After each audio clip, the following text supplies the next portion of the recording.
I'm just waiting for Chris Wig to log on. It takes a moment.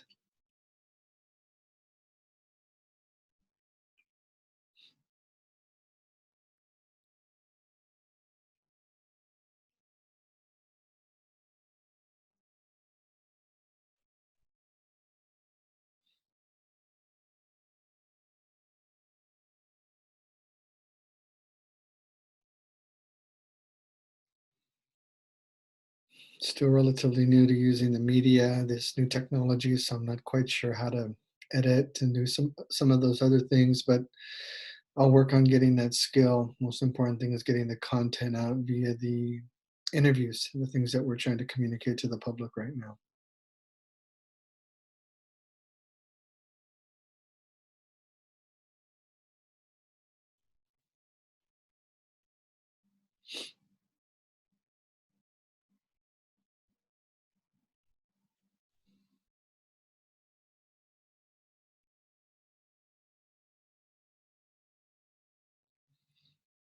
I'm not sure Chris has used Zoom as of yet either, so he's probably trying to log on and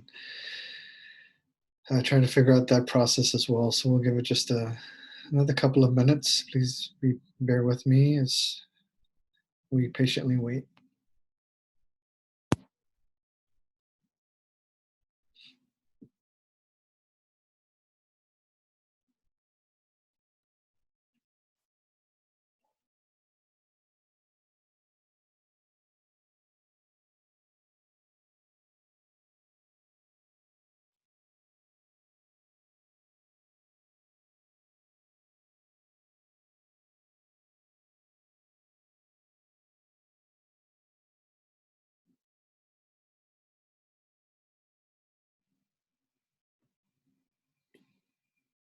I'm going to message Chris.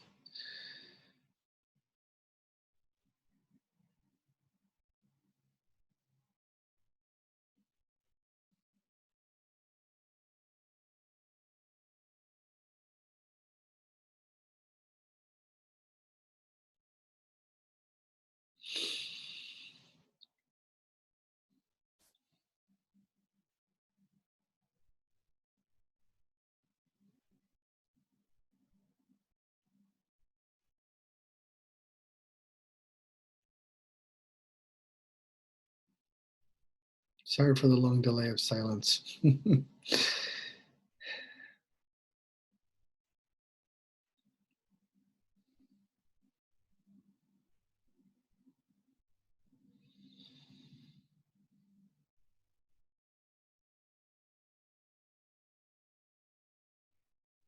Depending on when Chris logs on, if we can successfully pull this off, I may see if I can edit this video later before I post it.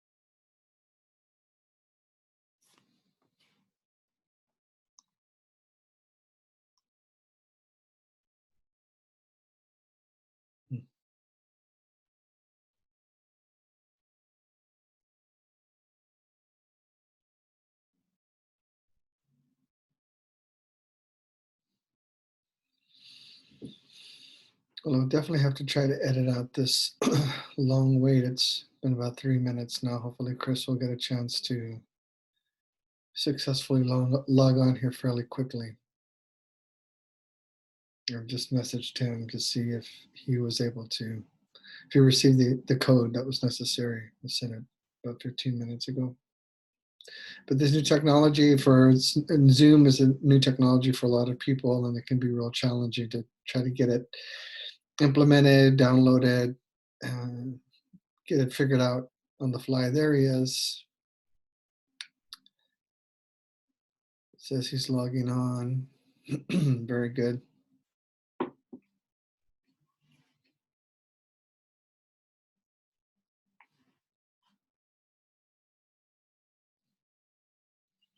Says he's connecting to audio, but he can't hear me yet.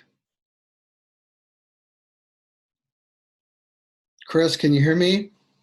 Yes, can you hear me? I can hear you. Do you? All There right. you are. Good morning, brother. Good morning. I've never done a Zoom meeting before, so you are my very first. I was just mentioning as I was waiting for you to log on, the computer's been recording for about 4 minutes now. And I was just saying that this is a new technology for a lot of people, and it takes a few minutes to try to get that figured out at first. Right on. Yeah, I always have to get help from my wife when the interview's over to make sure I save it correctly and I put it in the proper place and that there's no problems. Very cool. Yeah. Thank you for asking me to do this. I really appreciate it. Yeah, so let me make an introduction for those of you that will see this. If you haven't seen me before, my name is Mark Molina. I'm the Chief Executive Officer of Molina Leadership and Business Development Solutions. I'm here today with Chris Wigg. Now, I met Chris. He is chairman of the Democratic Party of Lane County, but we're not here to talk politics today. Chris well, why don't you share your title, Chris? Sure thing. So, my name is Chris Wigg, and I work as the director of the Emergence Focused Treatment Court Program.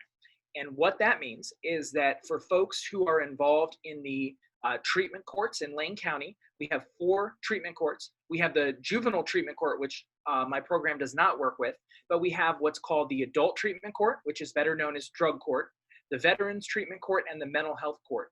And for folks who are involved in those programs, uh, Emergence is the provider of drug and alcohol counseling services, and that I am the director of the program that delivers those services. So the folks who work in my office are counselors, peer support specialists, we have a court liaison, we have mental health therapists. So what we're really trying to do is to end mass incarceration by giving folks a second chance so that they don't have to go to jail or prison, if they would be better suited to have rehabilitation in the community by being on supervised probation and participating in treatment, intensive outpatient treatment services and outpatient treatment services here at Emergence downtown. Well, very good. And the reason for those that will be listening and watch this today, right now, or later after I posted to Zoom, is that, excuse me, I asked Chris if I could interview him because as we're all post or currently involved in the pandemic survival mode, and then post-pandemic, we have a lot of people with real addiction issues, and that's part of another part of our culture that has to learn to survive and thrive with their own unique needs and circumstances. And how is our community, what are the resources of our community, and how can we know where those resources are, where to turn to, and help those that we know and care about that may be in active recovery right now, help them to survive, because we're all dealing with fear, feeling overwhelmed, stress, grief, and those in of itself are very taxing upon us. But if you're battling active addiction and you're in active recovery post addiction, that only compounds the severity of the stress. Yeah, it's a really stressful and hard time to be in recovery, right? Yes. But I think that there are also, given the current climate, there's never been a better time to get into recovery.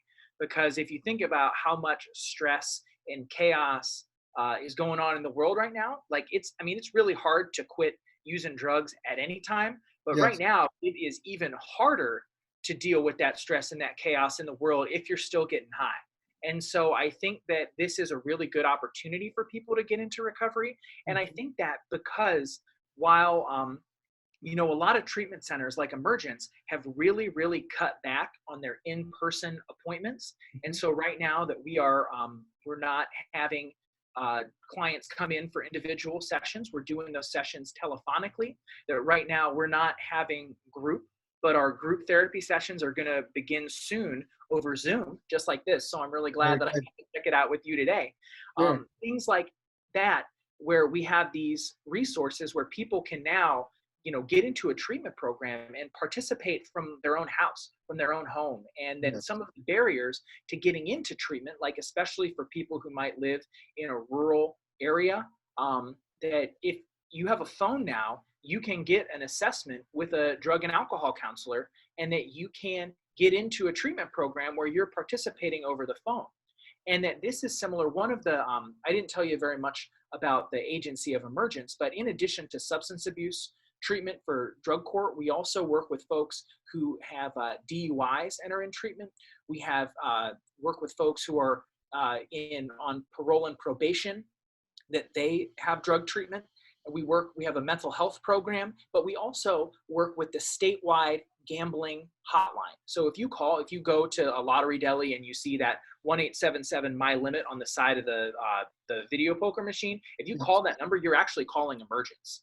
And so gambling treatment has been way ahead of the curve in terms of how to get people involved remotely, because there just aren't as many gambling treatment providers. So if you live out in a rural community, there may be a drug and alcohol or a counseling place that you can go to, but there's probably not a gambling treatment program. And that gambling is one of the most insidious of all the addictions. And so therefore, that some of those telemedicine resources like Zoom, like phone individual sessions, those are things that gambling treatment has been doing for years. And that the Oregon Health Authority has just allowed for that to start happening for substance abuse. And so my recommendation to anybody who is interested, who is seeing this, that is thinking about maybe making a change and getting into recovery, that you can call Emergence, you can call Willamette Family, you can call Serenity Lane. You can look all of the agencies up online and decide which one you want to call, or you can call all of them. But that we are seeing new people, that if you want to get into treatment, that we want to help you get into treatment right now. I think it's a really important time. And I also, would just, if there's folks who are in recovery that are in a treatment program that are watching and they may be frustrated about, when we announced that we weren't going to have group, people cried. Like people count on their counselor, they count on group. And I just want to tell all those people, if you're watching, your counselor loves you and that they care about you and they're worried about you. And I am worried about and care about the folks who are in our program. And so if you need to talk to your counselor, reach out to them. If you made a mistake and that you're worried about calling them, now is the time to call them, because they are worried about you and they care about you and that they want to help you start getting on track. And so that this is a really good opportunity, I think, to get a hold of a treatment program and get involved, even if you can't come in person, to get involved telephonically. I also would like to, if it's all right, Mark, I'm going to, after the interview's over, can I send you some links and would you post them with the interview? That's the very first line on my notes, was to ask you for those links. Yeah. So one of the big things, a lot of the churches and other places where the 12-step and recovery community meetings are being held are not open right now, but a lot of recovery meetings are happening over Zoom online. So again, taking down a barrier of having to, get on the bus and actually get to a physical location. The fellowship of the physical location, I think, is in the end of the day is superior, but having the Zoom and the ability to get onto a meeting, like you can just get on your phone and get on FaceTime, and that you can get onto a meeting. And that there are, one of the peer support specialists in my office was telling me that yesterday he was at an AA meeting on Zoom with 700 people in it. Wow. So there's people all over the world in the recovery community that are coming together to be there and support other people who are looking for help. And that I would be happy to send the links, and hopefully we can just post them right below the video, of the Zoom meetings for Alcoholics Anonymous, Narcotics Anonymous, and Gamblers Anonymous. And then also the hotline for the Lane County area of Narcotics Anonymous and the Emerald Valley Intergroup of Alcoholics Anonymous. There's a help hotline that is 24 hours a day, and that is still happening, and it's local to Lane County. And so I'll read off the numbers, and then I'll send them to Mark, and he can post them underneath the article. Please. And so those numbers are, for the Narcotics Anonymous, it's 541-729-0080. That's 541-729-0080. And then for the Alcoholics Anonymous, it is 541-342-4113. That's 541-342-4113. Well, thank you. Thank you very much. You know, Chris, I saw a week or so ago, maybe it's been a couple of weeks, as you were posting these links, and it really made me begin to think and remember, when I was, I was orphaned young and grew up in a couple of different homes. I had to survive a lot of trauma. Uh, it was that trauma that led me to drop out of college and I joined the military. And the violence of military life, the racism of military life, the abuse in military life at that time was significant, and it compounded what I was already as a dysfunctional man. Then they gave me legitimate skill in areas of hand-to-hand combat, demolitions, all of these things, and it made what was a very dysfunctional young man even more dysfunctional because he couldn't balance out all those powerful emotions. And then so I was in Germany and uh, got a positive urinalysis for drugs, which was exactly what I needed at that time in my life. It was exactly the scenario that had to happen to deal with some of the things that I had locked away in my soul. And that was that drug test. It was that forced drug rehabilitation, and it went for months. It was exactly what I needed to get myself together, to get the help I had never had before, to get counseling I had never had before, to get knowledge and information I had never had before, to release the emotional struggle and trauma that I had never been able to release before. And it revolutionized my life. I haven't done drugs since 1987 when I got busted on that urinalysis in the U.S. Army.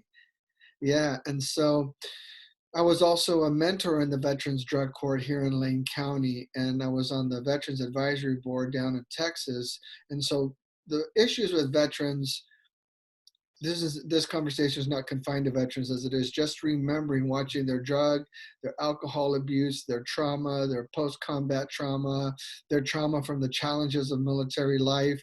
It just that constant reminder that people around us are hurting. And then being a parent of my oldest son has been just recently released from prison for the fourth time, and his constant battles with addiction, whether it was meth or heroin or whatever the case was. There's a lot of families out there who are lost. They don't know what to do. They're embarrassed. They're ashamed. They're trapped in it. And when my son left, when my son went into Serenity Lane, and this is pertinent to this conversation, his counselor called me and I didn't know what to do. I'm trying to save my son. And his counselor was out of New York City.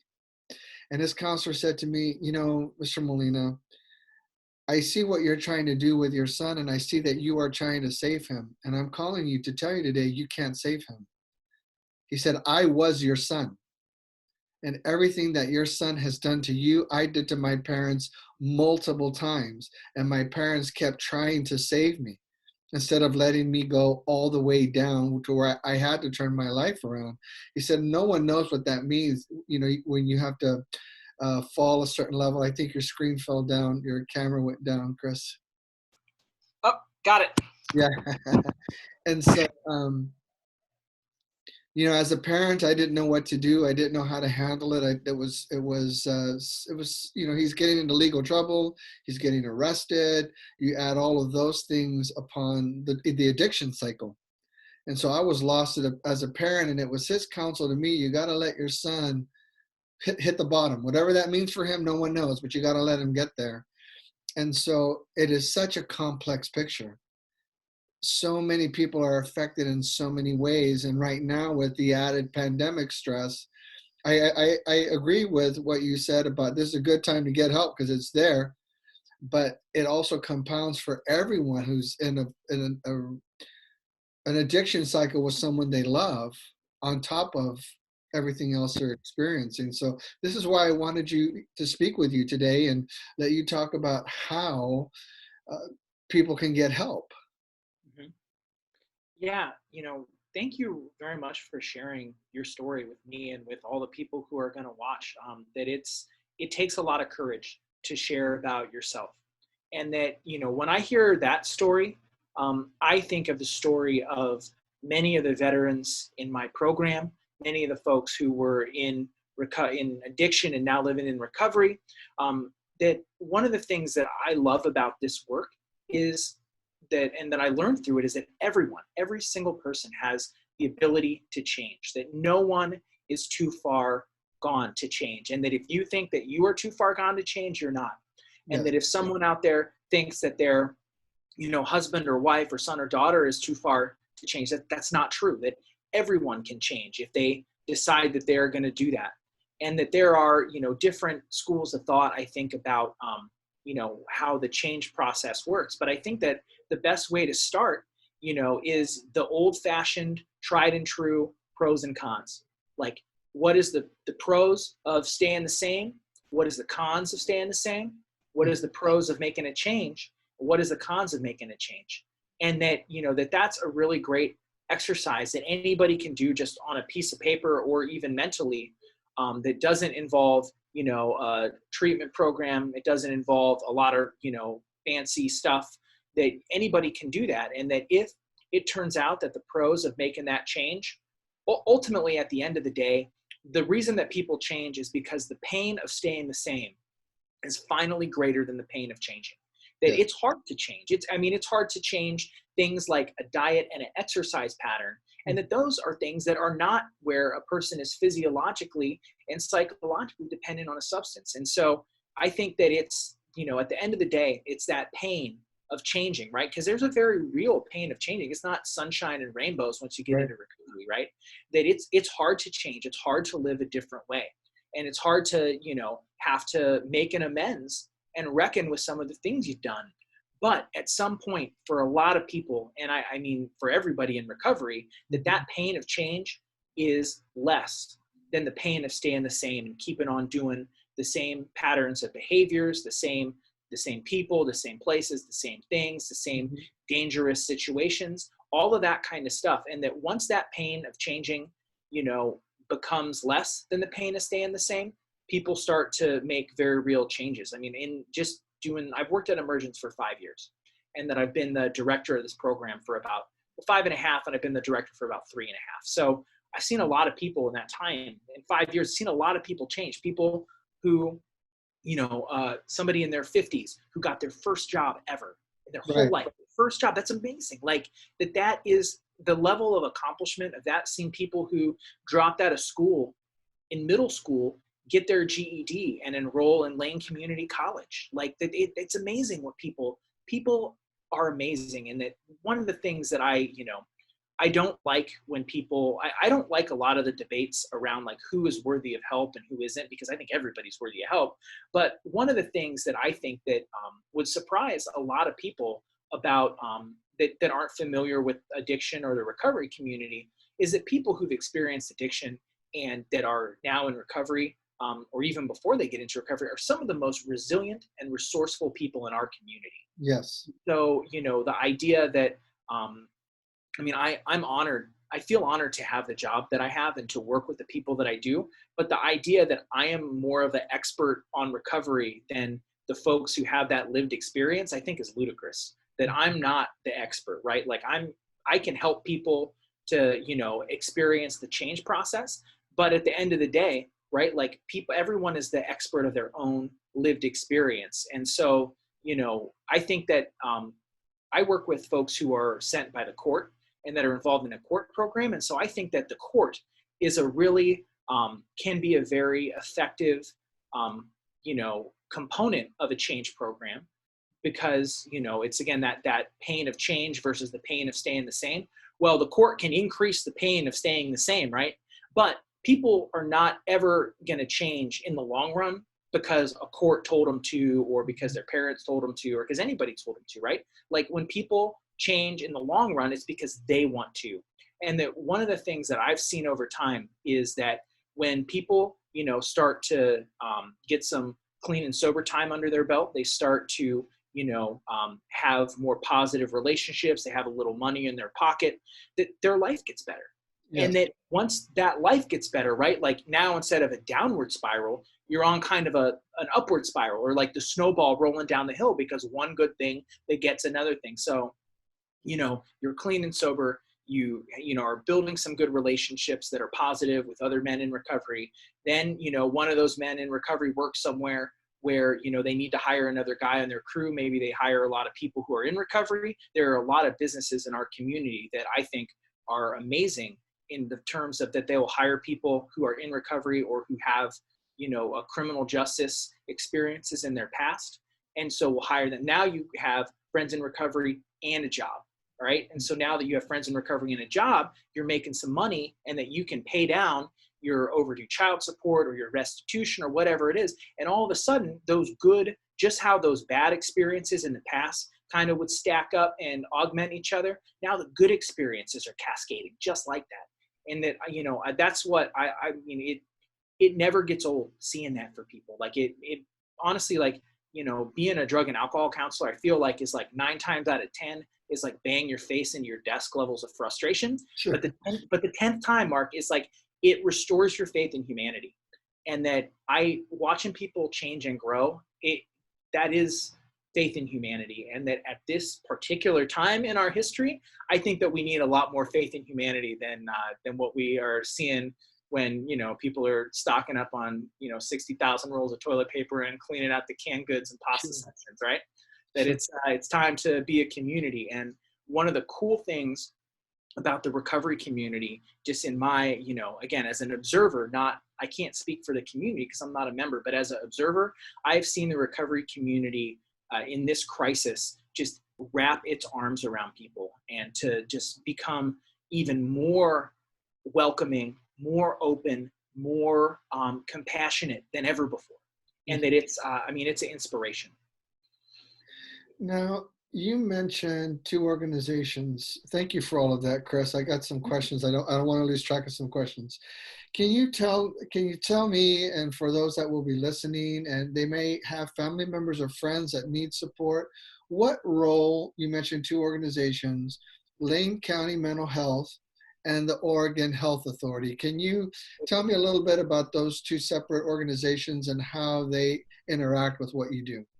Yeah, so Oregon Health Authority is the state public health authority, and that they make the rules under which treatment programs, and not just treatment programs, all medical providers, hospitals, doctors, acupuncture, everybody, they make the rules that we all follow, and they administer the Oregon Health Plan.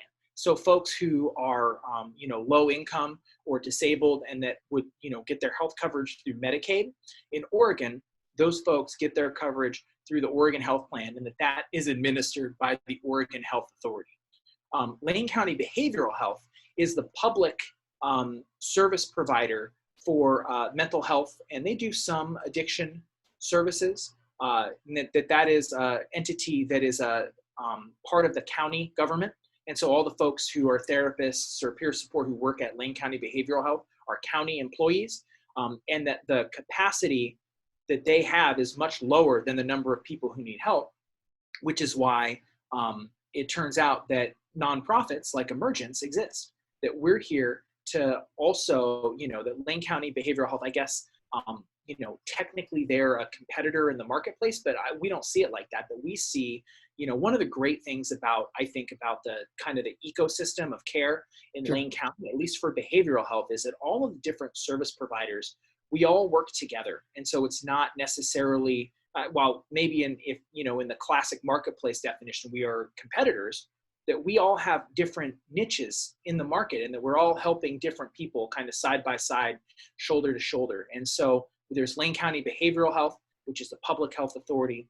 You have Serenity Lane, you have Willamette Family, you have Emergence, of course, where I am. You have the Center for Family Development, Options Counseling Services, Whitebird, who runs the Chrysalis treatment program, and then there are several others.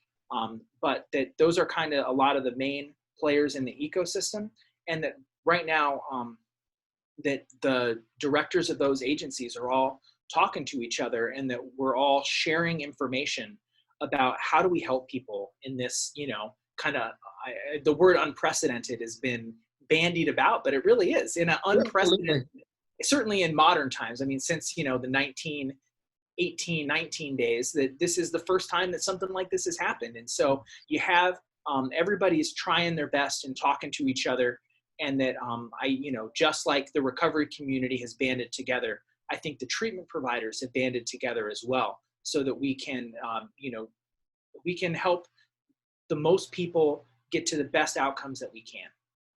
Very good. And for the sake of this discussion, who manages the juvenile court?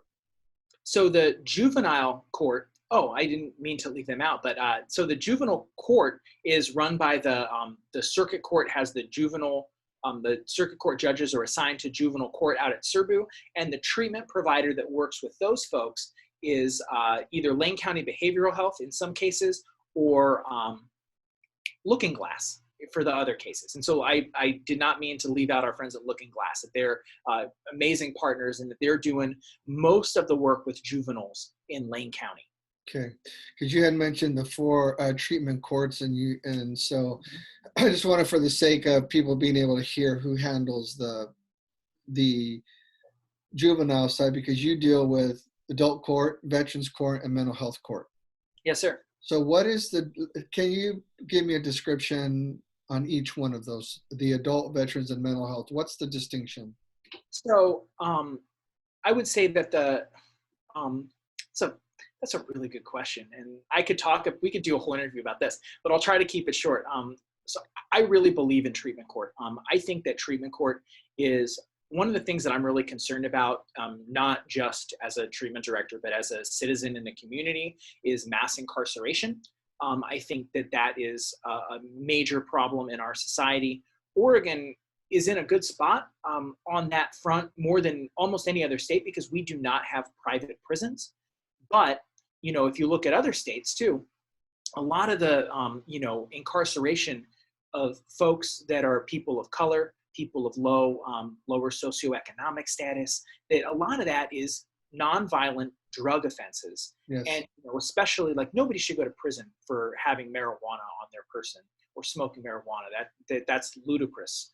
That doesn't mean that it's healthy or people should smoke it. It means that you shouldn't go to prison for it. That's a using a sledgehammer to kill an ant.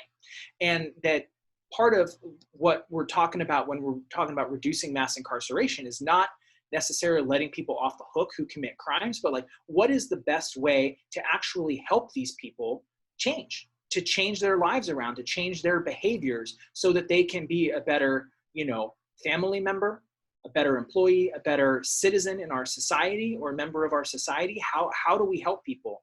And it turns out that prison is not necessarily always the best way to help people, that a lot of times the best way to help people is for them to stay with their family in the community and receive supervision and treatment. And so in the late 80s, that the first drug courts started in Florida with that principle in mind. And that Lane County's drug court started in 1994, and we were the 22nd drug court in the nation. And that my boss, Executive Director Michael Bean, who I think is your neighbor, and Judge Daryl Larson back in the day, that those were some of the folks who came together and started our treatment court in 1994. So we've been going for 25 years. This is our 26th year. And that the other specialty courts, the mental health court, the veterans court, we don't have a specific DUI court in Lane County yet, but I think that we could get one. I hope we do. But that whole idea behind that is the idea that having folks come to court on a regular basis. So, a normal courtroom, right? You've all seen Law and Order, that the judge is up all high and you got the prosecutor on one side and the defendant on the other side, and the defense attorney, and that they argue with each other and, they call each other out, and it's, very confrontational, right? Yes. Well, and that you go to court for your trial and you are either convicted or not, and then you never see the judge again. Well, the idea behind treatment court is very different. The idea is that you go to court when somebody first comes into our program, you go to court every week on the same day. So every Tuesday or every Thursday or Friday, you go to court every week, and that you start to build a relationship with the judge. And you'll see if anybody can go to treatment court when it's open. It's the courthouse is closed right now, but anybody can go. It's in courtroom 201. It's at 9:30 in the morning on Tuesday, Wednesday, Thursday, Friday. If they want to check it out, it's open court. And that what you'll see when you go there is a little bit different. You see the defense attorney and the prosecutor sit next to each other. Yes. The treatment and parole and probation sit at the table with the prosecutor and the defense attorney. And the whole idea is to present a united front to help people change. And so that, your folks are going to come in there and that they're going to see the judge every week. They're going to get enrolled in treatment. They're going to have to meet with their PO a couple times a month at first, but over time, what will happen is there are less obligations at court. You go every week, but then when you can pass some benchmarks and the court can trust you, you go every other week. Then you go every 3 weeks. Then you go once a month. At treatment, you start out going to group 3 times a week, but after a while, after you've accomplished, some benchmarks in treatment, you go down to 1 time a week. And then you go down to just having appointments with your counselor instead of having to go to group every week. Your PO, you start out meeting with him a certain number of times, and over time that becomes less, right? Or he might even, come to your house, do a home visit. But over time that happens less often because you are earning that trust. I think that one of the statistics about recidivism that could be, and all these things cost money, right? But that it would be very advantageous is if every person who was being released from prison had to go to a reentry court on this model. And maybe it should include the time that they were sentenced for, that this should be included in their term. I don't know that yet. I would love to work on that in the future. But the idea of having a smooth transition from being in a controlled environment back into the community where you have supervision from a judge, from your PO, I think that makes a huge difference. And I think that, the fact of the matter is that people live up to the labels that we put on them. Mm-hmm. And so, if you run around calling people a bunch of addicts and criminals, that people are might act like that. But if you talk about people in recovery, people who are in the change process, people who are changing their lives, that they live up to those labels as well. And that treatment court is the opportunity to do that. And so sometimes people will come into treatment court and say, oh man, I have to do all this stuff. I have to provide a UA twice a week. I have to go to all these groups. And it's like, hey man, like I look at it this way, that one, you get to do that, instead of something that's way worse. But also, like every time that you provide a UA, yeah, it's annoying to come down here on a Saturday and do that, but that's an opportunity for you to prove to the judge and to prove to your PO that you're clean and sober. When that UA comes back negative, that is going to be a big deal for you, that your PO can trust you, that what you're saying is being backed up by actual actions, right? Because talk is cheap in the change process, right? Like it's important to say the right thing, but it's more important to do the right thing. And so what we have is that's kind of what treatment court looks like. It started out for drug folks who were convicted of drug crimes like possession, or also other crimes that are related to drugs. So like thefts, burglaries, so not person-to-person crimes under almost all circumstances. That model was expanded in the 2000s to include veterans. And so in our veterans court, not everybody in veterans court has a substance abuse crime, but that all of their crimes are related to either substance abuse or based on, PTSD related to their military service. And so that in that court, there are some more assaults, domestic assault 4s. There's some more driving kind of charges, things like that. And then in mental health court, it's the same, only it's related to their mental health status. And so at mental health court, we partner with Laurel Hill Center, that the Laurel Hill Center does the mental health treatment, and that we do the drug and alcohol treatment for the folks in mental health court who have a co-occurring substance use disorder.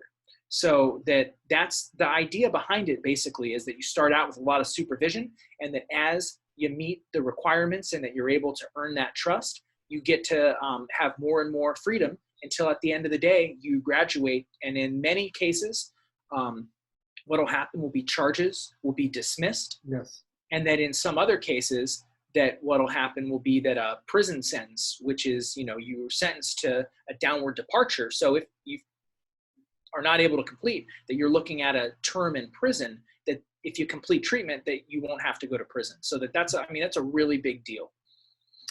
Yeah, I remember from being a mentor in Veterans Court, how intense it could be sometimes for the person, for the veteran, the PTSD. Many of them were suffering with TBI, traumatic brain injury, which was causing outbursts, which was causing an inability to function well. And first of all, I don't remember the female judge that was in charge at that time, but she was doing a great job acknowledging their achievements, acknowledging their successes, calling them forward in front of the other people in attendance, and they would have a cake and they'd have a celebration when they graduated the program or successfully met all the requirements. But I also remember having to walk with veterans even across the street to do certain things. The mentors in the veterans court, it really struck me, Chris, the amount of the trauma that these people were trying to live with and deal with, and what a struggle. Because it just wasn't emotional, it was the body's response to a significant amount of trauma. And I don't think we always take that into consideration. That's why many veterans are now just going to prison, because there's this whole mechanism we're not dealing with. Well, if any of the folks who are watching this want to learn more about that specifically, there's a really great book called The Body Keeps the Score by Bessel van der Kolk. It's called The Body Keeps the Score by Bessel van der Kolk. And that this was kind of a really groundbreaking book about how trauma is stored in the physiology of a person. Mm-hmm. And so it's very, it's very powerful. I am currently reading it. And then I've had people talk to me about it for years and years. And I skimmed it when I first became a program director, but now I'm going through and reading every word. And that it's really, I think that there's a lot to that, Mark, about, being in court a lot of times can be triggering or even a traumatic experience. And so I think that the Veterans Mentor program is incredible. That the veterans mentors that work with our participants are kind, they're empathetic, that they're, but they have that military lived experience too, so they can relate to what the person is going through. I've never served, so that part of it, I don't know what it feels like to be a veteran, but I think that it's really important that we always keep that trauma focus, and that one of the things that treatment programs are having right now is that one of the big buzzwords for, not buzzwords, concept. One of the big concepts in treatment for the last several years has been trauma-informed care. But now we're moving past trauma-informed care into what's called trauma-responsive care. And so that is a more comprehensive, and it's looking at how trauma affects all of the parts of the person's experience, not just their drug addiction, right? Like their relationships, yes, their living situation, all of those kind of things. And about how do staff members respond to trauma? Are staff members taking care of themselves? Because one of the main concerns for, a manager of counselors is the secondary trauma of when people are talking to you all day about these terrible things that have happened, that can have an effect on a person. And so if you're a counselor, or, if you're a sponsor of somebody who is in recovery, or you're a mentor, how are you taking care of yourself? Are you giving yourself the kindness and the space and the empathy in order to, heal? Because it's hard. Like, helping people is really hard. Mm-hmm. And I think that, one of the things about that COVID-19 has, has shown and laid bare for all of society is that the heroes in our society are not, the stockbrokers and the insurance agents. And those guys are all cool, don't get me wrong. But the heroes in our society a lot of times are the grocery store workers, right? It's the counselors. It's the people who are, in the building and construction trades. Those are people who are performing, what is an essential service versus what is not at this time, right? I don't know if I agree that liquor stores and cannabis dispensaries are essential services, but, most of the essential services are things that, that those are, what we're seeing is that working people are the backbone of this country, and that those are the people who are going to get us through. It's not going to be the fat cats, and it's not going to be the CEOs who figure out how we're going to get out of this. It's going to be working people that are going to work every day, that are helping people. I think that is one of the lasting lessons that we will be talking about for the next 20, 30 years of the legacy of COVID-19. And I think we have to take into consideration the reality that it is traumatizing our society. It is traumatizing our community, our nation, and the world. And I was thinking when you were speaking just now, last week I went to Albertsons, and I was like, man, all the affordable meat is gone. and the meat cutter or the meat person from Albertsons came out, and he had just a little bit to put out, and he was very apologetic, and he said, I'm sorry, this is all I have. He saw the people standing there. I looked at him, and he had tears in his eyes, and I put my hand on his shoulder. I said, it's okay, it's not your fault. And he said, I don't know what to do. I don't know how to help all of these people. We don't have enough. And I put my hand on his back, on his shoulder. I said, it's okay, bro. It's not your fault. I want him to know empathy. And he started to cry, and he just walked off really quick. And that's when it struck me that all across the board, people are being traumatized in ways that, we have to really consider, post-pandemic. Yeah, I saw when you posted that, and it really made me think about one. If you're watching, please, for the love of God, be nice to the people who work at the grocery store. Like, just be nice to them, please. And that, but seriously, like, when you posted that, I've been thinking about it, and that I do think that this scenario is going to affect us in ways that we don't foresee, and that I think that it is helpful to have open eyes and be ready to to be ready to process new experiences. That this is it's truly unprecedented. And so, what is the outcome of all of this going to be? And so, I hope that for people who are in recovery, that the outcome of that, one, is lower barriers to accessing services, to get into recovery, to get into treatment. But also, I think that, one of the things that I feel heartened about is just the compassion and the empathy that everyday people are showing, and throughout this entire, scenario. And I hope that compassion extends once the pandemic is over, and that the restrictions are lifted, and we can, go to our friends' houses again. I hope that compassion towards, our fellow humans, people that we don't even know. Like, it's easy to be compassionate to the people that you know. It is not as easy to be compassionate to people you don't know. And that is what we've seen in this situation, is people going out of their way to help other people. And that's something that I hope that continues, because, I think that we're at the end of the greed is good era. I truly hope it. I hope that we're at an era where we are, more collaborative, that we're more compassionate to each other. I think that is a real opportunity, and that it's up to community leaders to set that example, and to, model that behavior, I think, for everybody else. So, calling people out and insulting them on the news every day, like, that would be the kind of behavior that we would not want to see. So I hope that, we have the opportunity to show that we are a caring people. Mm-hmm.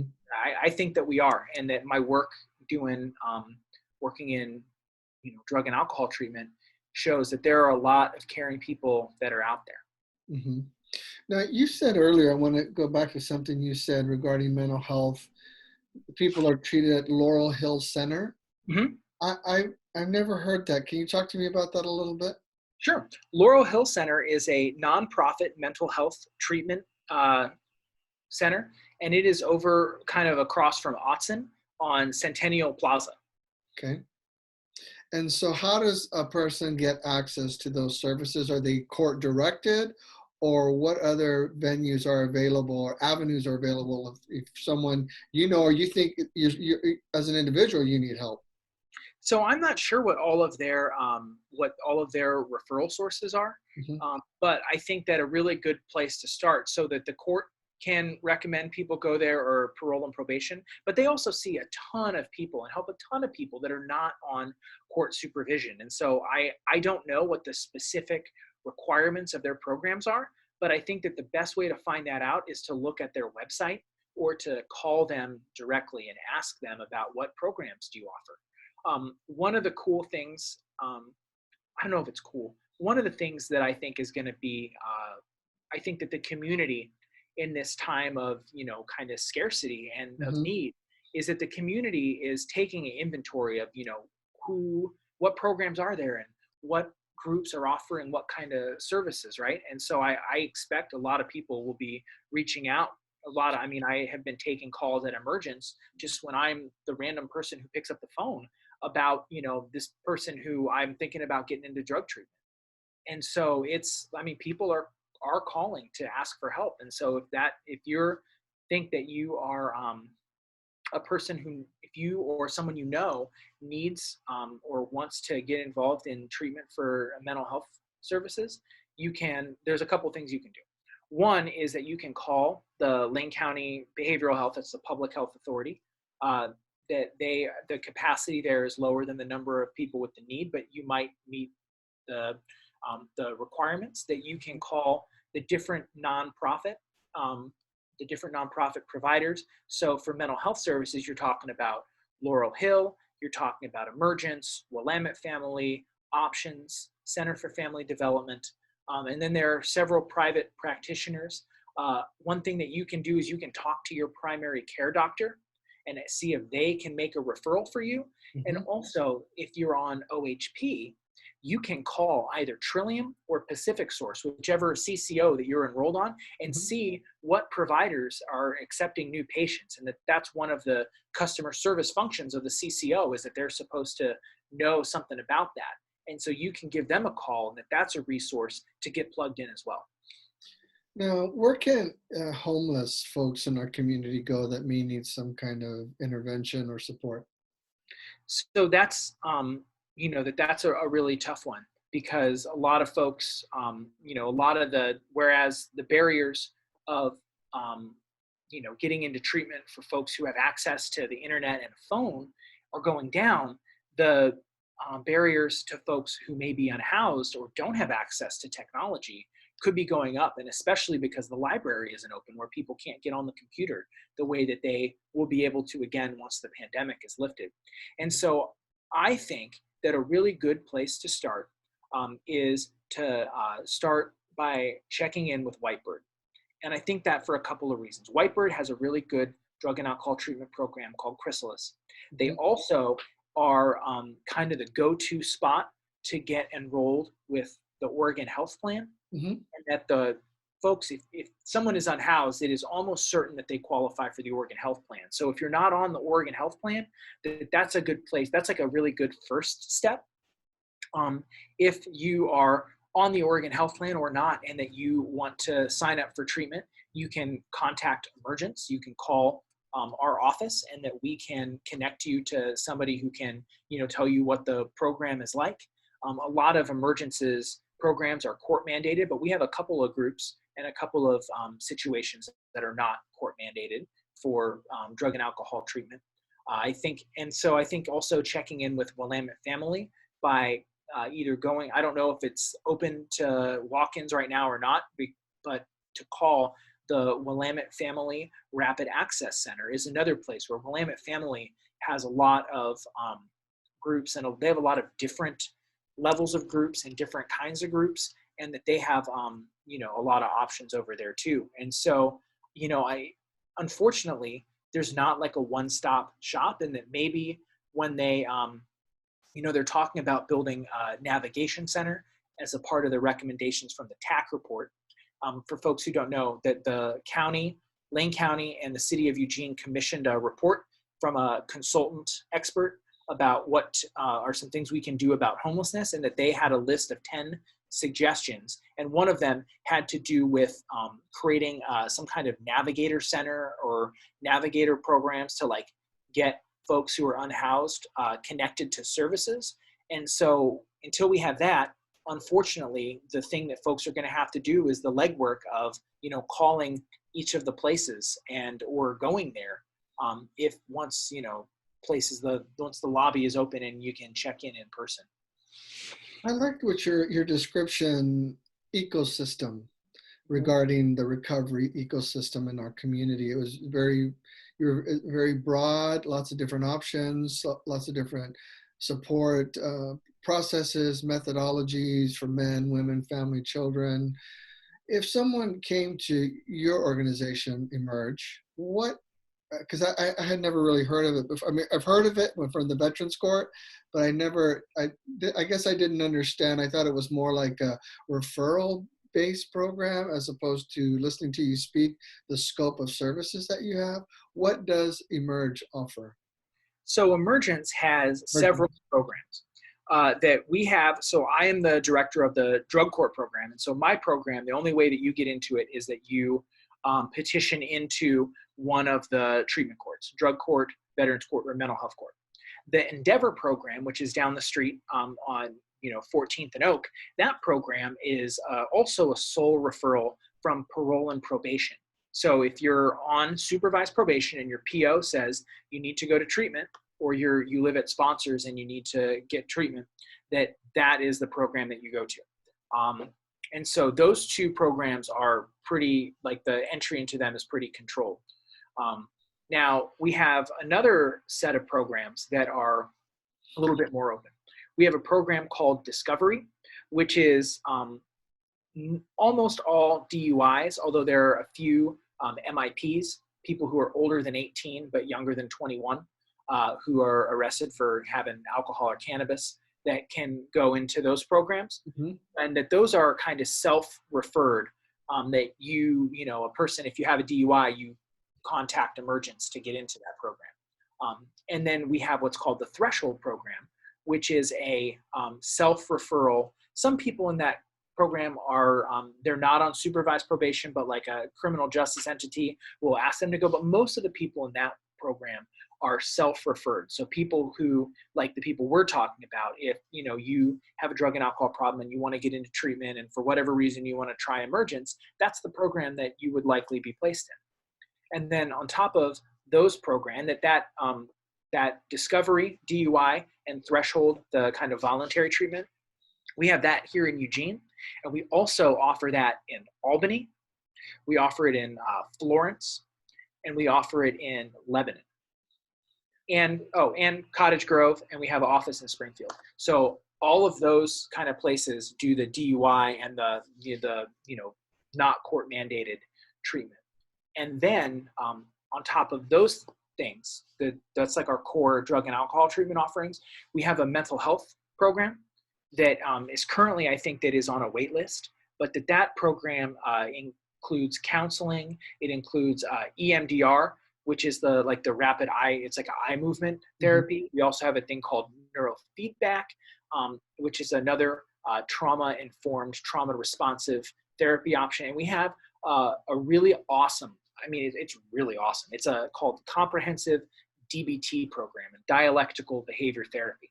And without nerding out about it too much, it's the idea of that mindfulness and coping skills are a big part of dealing with emotional distress. Mm-hmm. And so there's a group and individual sessions where people can learn those kind of skills.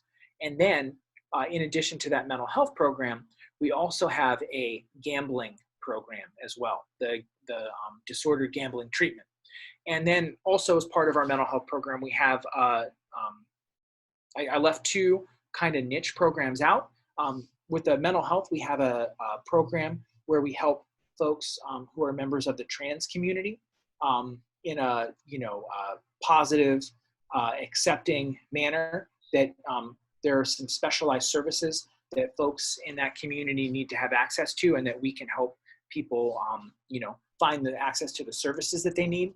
Mm-hmm. And then also we have a Spanish language drug and alcohol program called Juntos, that the counselor for that one is Raul de la O, who you may know, who's a wonderful member of the community. And that program is just, it's really cool.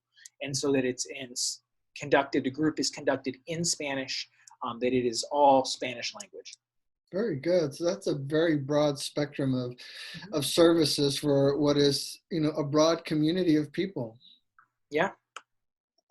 So let me see. I had one other question here that I thought was parole and probation. How do you feel like that's going for our community? Do we have enough resources? Are we successful? So I think that our parole and probation in Lane County is the most competent, successful, and progressive parole and probation of anywhere that I've ever heard. That we are ahead of the curve in terms of, there's the old caricature of your PO as, you know, he's going to hang him high and lock him up and he's going to chase you down. That's not what parole and probation is supposed to be, and that is not what it's like here. That the parole and probation officers that I work with are some of the most compassionate people, and that they care about the folks who are on supervision, and that they are not just holding them accountable, but they're also trying to encourage them with positive reinforcement for the good behaviors. So, you know, there's a certain part of, I think, being a PO that is, you know, that there is an accountability function of the job, right?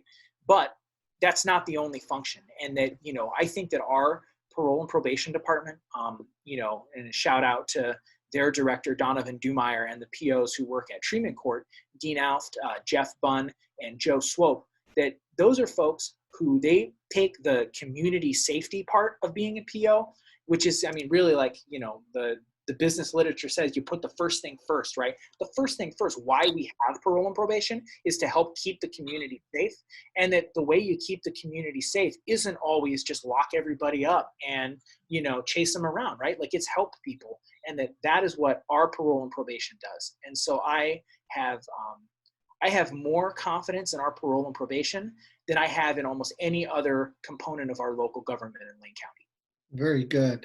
You know, when I asked you to interview you, I like to let the interviews take on the natural organic experiences of the person I'm speaking to. And I've been really impressed with this ecosystem that you described here today, and your knowledge of the ecosystem, and how you were able to share with the people that will be listening the breadth and the depth of what we have locally to help those that are in some form of recovery from addiction or other issues that they might be facing and need help with. So, Chris, if someone wanted to reach out to you to ask some questions, how could they get in contact with you? Well, the best way to get a hold of me, I think, is to email. And that the best email for me, if you have a question about treatment, you're interested in exploring services at Emergence, and I'll send these emails to Mark as well so he can post them. My email is cwig@foremergence.com. That's cwig@foremergence.com. If you have a question for me that is not related to treatment, but is more about, you know, policy or the work that I do with the Democratic Party, or the work that I do with the Willamette Lane Board of Directors in Springfield, or is about, you know, that kind of advocacy kind of stuff, I think that the better email to get a hold of me at is friendsofchriswig@gmail.com. If you send an email to one and not the other, I'll figure it out on my end. And that I really, I appreciate the opportunity to be a part of this conversation, and that if you have made it all the way to the end of the video and there's something that you want to talk to me about, I hope that you will reach out to me, because, you know, I think that this is a really trying time, right? Like the kind of time that tests people's souls. And so the kind of coming together that we are seeing, you know, maybe that's not unprecedented, but it gives me a lot of hope and a lot of heart. And so I hope that, you know, if you are a person who's out there, if you want to get into recovery, let's get into recovery. If you want to make a difference in our community, let's make a difference. I think that there are a lot of opportunities right now for good people to get together and to, you know, even if we can't come together like in person yet, that we can come together using the tools that we have to make a major difference in our community. And would you have any other advice you'd like to share, or opinion that you'd like to share with the community that will hear this? I think post-pandemic, there's going to be a lot of hurting people. And how can we help one another? Well, I think that the first thing that we can do is be kind to each other. You know, I will say one of the biggest disappointments of my public career so far, and, you know, it's not that long, so I have time to get more disappointed, but about, I don't know, 6 months ago, we at the Democratic Party, we hosted a speaker from Choose Kindness campaign. And that after that person spoke, which I thought was very reasonable, people had questions, and that there were a couple people in the audience who were very critical of the idea of kindness, which was very disheartening to me in the moment, because I had invited the speaker to come, and the speaker handled it like a pro. That I wasn't, not that, they were rude or anything, but if we can't have kindness towards each other, like what are we going to have? Like, what is our society going to be based on? And that I think that, we've constructed a society that is, and this is too existential for the podcast, but we've constructed a society that is, the individual supersedes everything else. And that what we're learning is that doesn't really work in a pandemic, right? That like we are now at a level of civilization, of a level of society where we can't just all be out for ourselves anymore. And it can't just be about me or me and my family. Like, we have to come together as a community. And so I think that, you're right. People, as we come out of this, people are going to be hurting. And we're going to find out that people are hurting in ways that we don't see right away. And that I think that the best thing that we can do is to be kind to each other and to listen, and to, we can't give up hope. We can't give up hope for the future. I still believe that the future, is going to be better than, where we are going is a better place than where we have come from, and a better place than where we have been for today. And that as long as good people stick together and keep doing the good work, that will happen. But if we fold and we quit, it won't. So if you're listening to this podcast, you are probably the kind of person who cares about such things. And so let's get together and make it happen. Absolutely. So again, I want to thank you for being willing to speak with me today. Thank you for the sacrifice of your time. Again, ladies and gentlemen, this is Chris Wigg, is Executive Director of Emergence. He's given you some emails to get a hold of him, and you can probably find him online as well in regards to the website. So Chris, thank you for your time. We look forward to connecting with you on many other future endeavors in our community, and best wishes to you, to your clients, to your leadership team, and to all of those that receive your services and support. Thank you, Mark. You have a good day. You too. Thank you.